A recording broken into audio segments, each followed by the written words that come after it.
Bonjour à tous, bienvenue à ce 17e cours de la série 30 jours 30 lettres.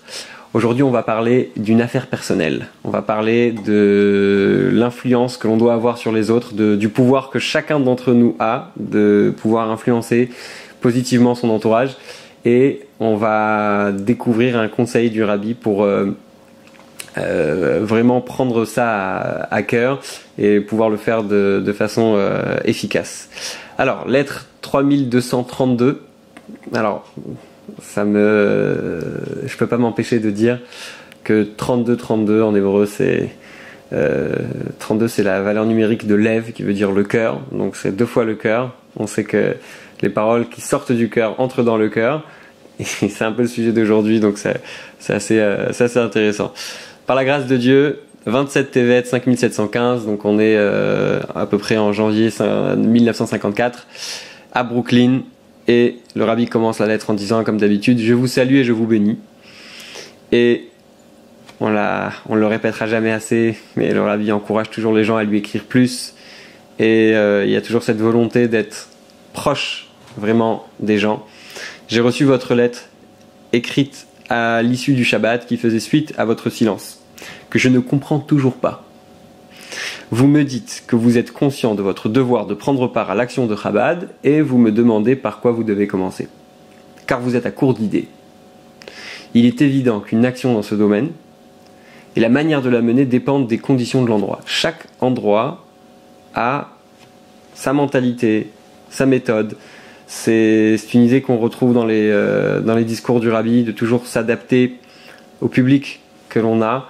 Le travail de Chabad en France n'est pas le même que celui qui est effectué en Israël, et ce n'est pas le même que celui qui est effectué au Maroc ou aux États-Unis. Chaque pays doit avoir ses règles, ses façons de travailler, et on doit toujours essayer de se dire quels sont les besoins de mon public. Il est donc surprenant que vous adressiez cette question dans un autre continent. Donc je suis étonné de constater qu'il faille rappeler avec insistance le sens de l'expression de nos sages. Alors, le Rabbi dit, je suis surpris que vous ne connaissez pas quelque chose qui est a priori évident. Alors, quand je dis évident, je pense que pour le Rabbi c'est quelque chose de tellement habituel que pour la personne à qui la lettre est destinée, il est censé le connaître, il est censé savoir ce qu'il faut faire. Il y a une expression dans Pirkei Avot, je pense, qui est Osek Betzor Ketzibur. En réalité, on la revoit dans plusieurs endroits. Osek Betzor Ketzibur, ça veut dire qui s'occupe, mais en hébreu, en réalité. Esek et Asakim, ça veut dire les affaires. Donc, en hébreu moderne, on va dire Ish Asakim, un homme d'affaires. Et on dit pareil sur celui qui doit s'occuper des besoins de la communauté, qui doit s'occuper de faire avancer son entourage, etc. On ne l'appelle pas une personne qui va faire des choses pour la communauté, mais on va dire Kol ha-osek bat-Torah ou bigmilut chasadim. Kol ha-osek bat-Torah ou bemitzvot. Ça veut dire celui qui fait de la Torah et des mitzvot son affaire. On a dit qu'on allait parler d'une affaire personnelle.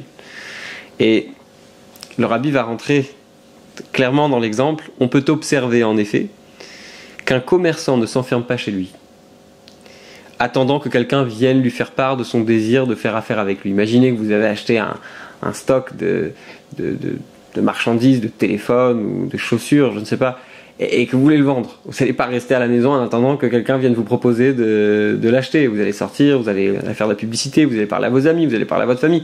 Vous allez parler au maximum de gens possible pour que les gens viennent acheter cette marchandise. Donc, celui-ci, bien au contraire, prend l'initiative et recherche méthodiquement tous ceux qui peuvent être intéressés par sa marchandise. Bien plus, il s'adresse à ceux qui l'entourent afin d'en vanter la qualité et la valeur.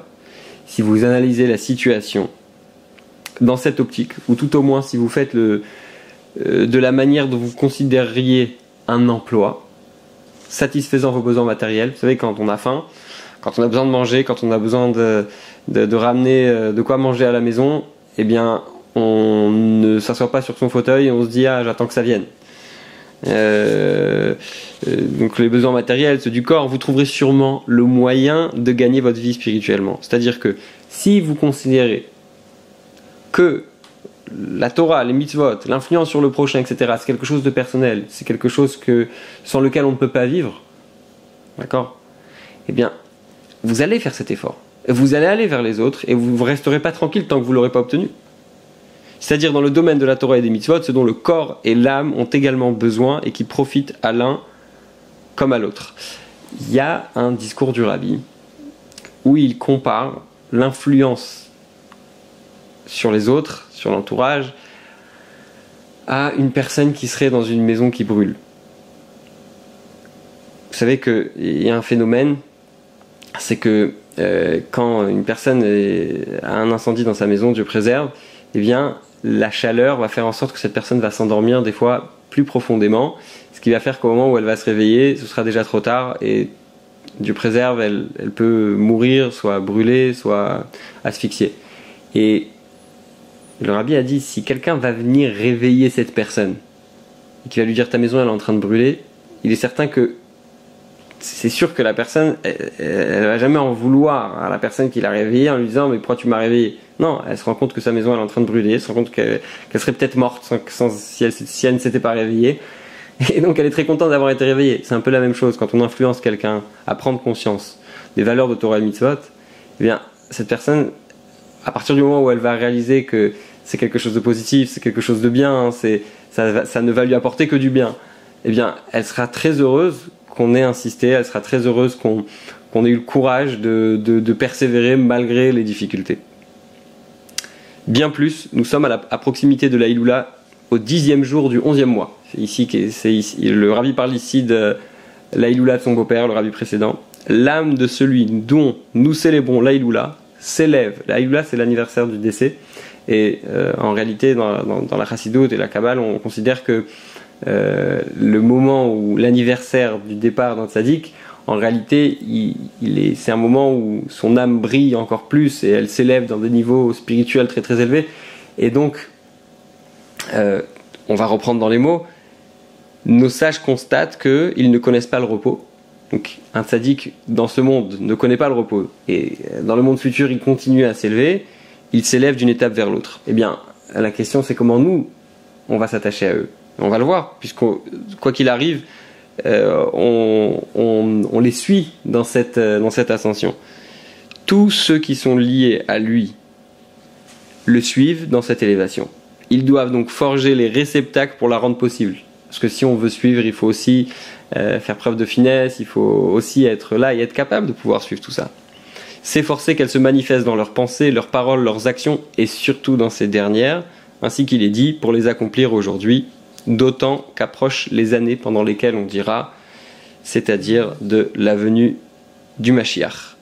D'accord ? Donc c'est de manière générale, quand tu arrives à un moment où un tzaddik va partir de ce monde, eh bien il y a une élévation. Si on rajoute à ça le fait que Mashiach arrive très bientôt, eh bien on doit se renforcer dans ce sujet-là. Après ces phrases-là, il y a quelques références que le Rabbi donne à cette personne. On ne va pas s'arrêter là-dessus, parce que ça dépasse un peu l'objet, le but de ces cours. D'ailleurs, c'est souvent le cas. Dans les lettres du Rabbi, on va trouver toutes sortes de références en fonction de la personne à qui la lettre est adressée. Dieu fasse que vous puissiez donner de bonnes nouvelles de tout cela. Il est bien clair que ces propos concernent. Et là, je pense que c'est pour nous que le Rabbi a écrit ces mots. Chacun et chacune de ceux qui appartiennent à la communauté des Chassidim, donc, et aussi, il s'adresse en outre à tous ceux qui ont la possibilité d'agir, ce qui à notre époque est un devoir personnel. Avec ma bénédiction, pour que vous donniez de bonnes nouvelles de tout cela. Je vais finir avec une histoire. Le Rav Soudak, qui était le chaliar du Rabbi à Londres, à la Shalom, il nous a quittés il y a quelques années. Quand il devait partir, il a demandé ce qu'il fallait faire. Il était prêt à partir, etc. Il a dit, mais quand j'arrive là-bas, je fais quoi? Et on lui a dit, il me semble que c'est le Rabbi qui lui a dit, ou le secrétaire, il lui a dit, il n'a pas donné d'instructions claires, fais ci, fais ça, va mettre les tefilines, ou fais des cours de Torah, etc. Il lui a dit, ouvre les yeux, sois attentif à ce qui se passe autour de toi, et sache donner aux gens ce dont ils ont besoin, sache être présent pour eux. C'est-à-dire que, encore une fois, chaque endroit a ses conditions, et je dirais même plus, chaque personne en réalité à sa façon de travailler, à sa façon de réfléchir, à sa mentalité, son passé, etc., ses expériences de la vie. Et donc, quand on veut influencer quelqu'un et que on veut lui donner les valeurs de la Torah, eh bien, ce qu'il faut se dire, c'est finalement, est-ce que je lui ai bien donné ces choses-là? Vous vous souvenez, on a dit c'est 32-32, ça veut dire 2 fois le mot cœur. Est-ce que c'est vraiment sorti de mon cœur? Est-ce que j'ai fait le maximum pour donner à cette personne? Ou est-ce que j'ai essayé de me rendre quitte? Et quand on fait le maximum, alors on a aussi le maximum de résultats.